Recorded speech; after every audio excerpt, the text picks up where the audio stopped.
நிறைய பேருக்கு இதை பண்ணிகிட்டு இருக்கோம் ஃபைப்ராய்ட்ஸ் இருக்கிறவங்களுக்கு.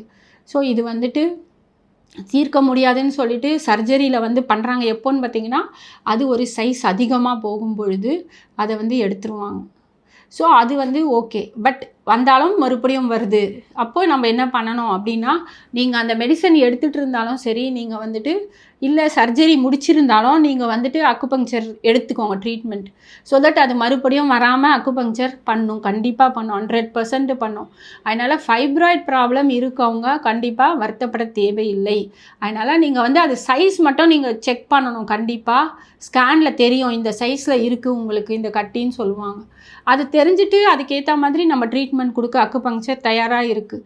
அதனால் உங்களுக்கு ப்ராப்ளம் இருந்ததுன்னா நீங்கள் ஸ்கேன் பண்ணிவிட்டு எனக்கு வந்து காண்டாக்ட் பண்ணுங்கள். நான் உங்களுக்கு சொல்கிறேன் இது கண்டிப்பாக சர்ஜரி தேவையில்லை, இது அக்குபங்க்சர்லேயே சரிப்படுத்தலாமா என்னன்றதை. ஏன்னா ஓவர் சைஸ் போனால் கண்டிப்பாக அது கஷ்டம்தான். ஓவர் சைஸ் போனால் அது கண்டிப்பாக ரிமூவ் பண்ணி தான் ஆகணும். அதனால நான் சொல்கிறேன், நீங்கள் கொஞ்சமாக இருக்கும்பொழுதே நீங்கள் ஃபைப்ராய்டுன்னு தெரிஞ்ச உடனே நீங்கள் ட்ரீட்மெண்ட்டுக்கு வாங்க. அதுக்கு சில உணவுகளும் நம்ம சாப்பிட்டுட்டு ட்ரீட்மெண்ட்டை எடுக்கும்பொழுது கண்டிப்பாக 100% ஃபைப்ராய்ட்லேருந்து வெளியே வரலாம்.